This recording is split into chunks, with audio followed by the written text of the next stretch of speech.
Hello, I'm Ivan Navi, and I don't always know my name. I wish I could say I'm lying, but it happens. Anyway, today I'm here to do a reaction video about the movie Your Name. I don't know if you've seen it. I'm assuming you have some basic knowledge of the movie if you clicked on this video because the title is Ivan Reacts to something like that, Your Name. Alright, so yeah, my reaction.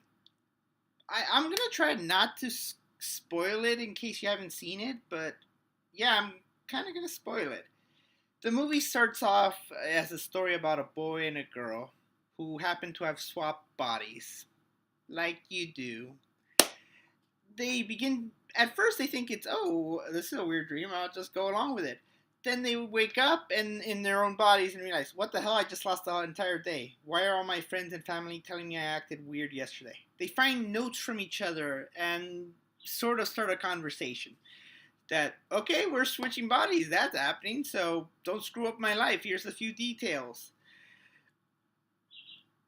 And yeah, that's how it gets started. Over and it's like taking another look at another person's point of view, walking a mile in their shoes, sort of stuff. And honestly, I don't think I can describe the movie well. I don't think I can give it justice. Okay, look, I was hoping to see the movie in the English without the subtitles, just pure English. I know Funimation is doing that, but the theater closest to me didn't seem to have that option. It was kind of an art house theater, so I don't know. But I have to admit, even in Japanese, in a language I'm not fluent in at all, the voice actors did a great job expressing their emotions, the characters' emotions, the sensations, the feels. It was well done because at points there is a point, and this one I am gonna just out and out spoil. The guy wakes up. He assumed he'd jump back into her body because it's like every other day. Nothing happened. He tries to contact her. They try to communicate. Nothing happens. And the guy gets desperate. This is a thing. Something wild has happened, and he wants to understand it now. So because he's lived in her life for a few days, he can remember her village, her home, and he's an artist. He draws. I think he wants to be an architect. So he meticulously draws her village, beautiful detail. Whoever actually drew that, applause to you, sir, or ma'am, madam. You know what I mean. The thing goes on, and he literally gets on a train with his friends, goes all over Japan trying. Hey, have you seen this place? Eventually, they end up at a ramen shop, and one of the guys works there. Hey, I know that place, and that's where the story gets devastating. It turns out the day before the last switch, there was a meteor streaking across the sky. It split off and landed in her village, just about literally killing hundreds of people, 500 people at least. That's where he realizes that the switches haven't only been about space, they've been about time. She's been living 3 years behind him. So obviously, this is a shock. This is somebody got close to, somebody he actually started falling in love with. And she's been dead for 3 years.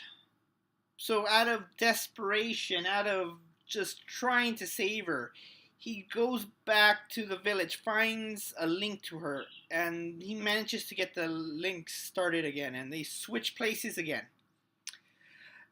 And he's like desperately trying to find a way to prevent this, trying to save her, trying to save her friends, trying to save her family, because he's lived as her for a few days now, for a while now. He's gotten attached to them as well.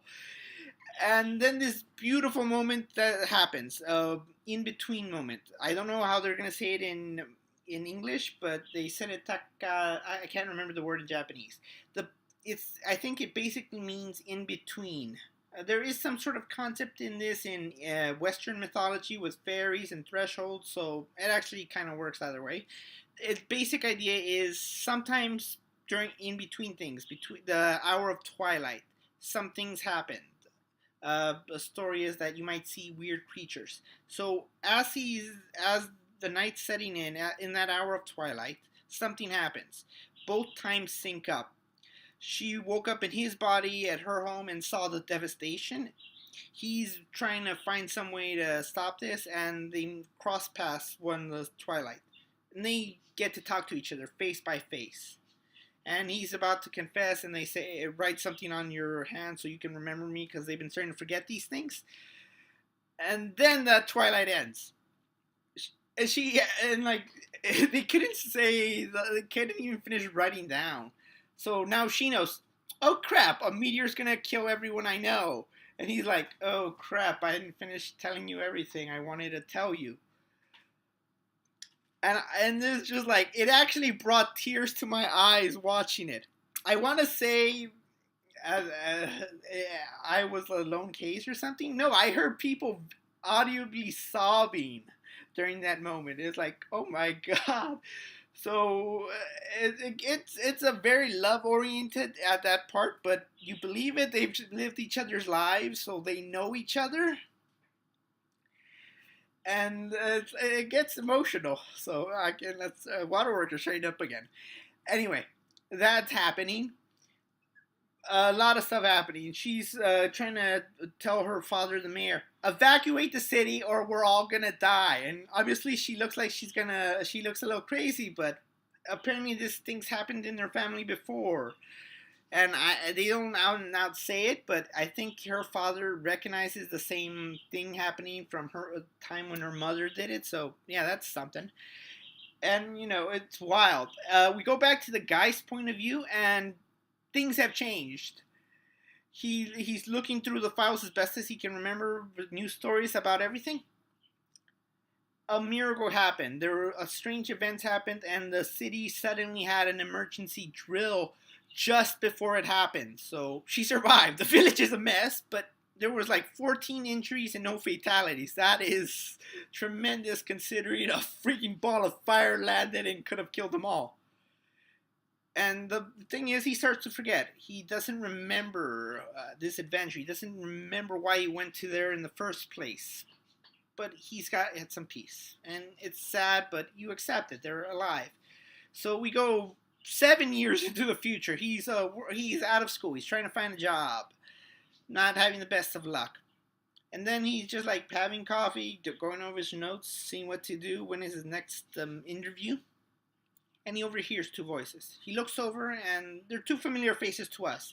They're the girl's friends. They're talking. Apparently, they're getting married. So yeah, nice.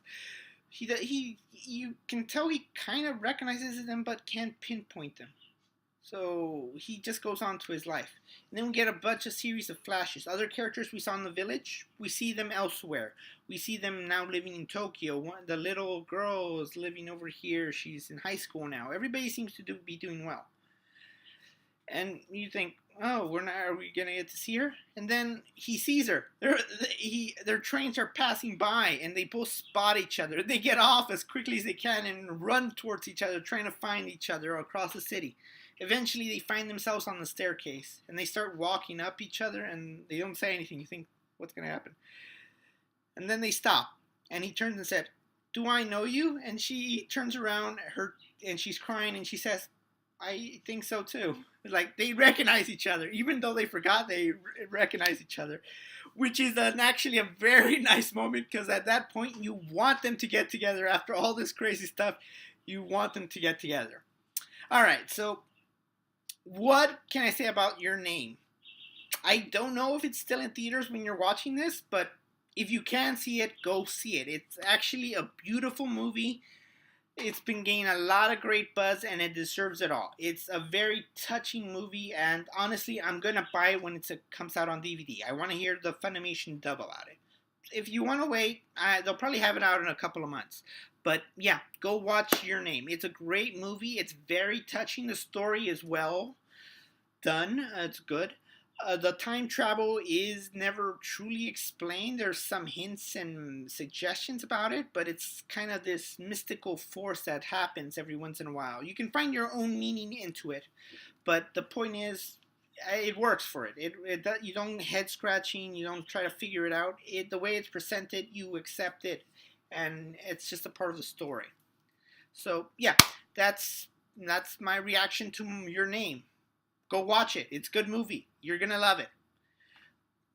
Yeah, that's it. My voice is a little hoarse, so I'm gonna end this now before I go too long. So follow me on Storyteller Navi, the ivannavi.net.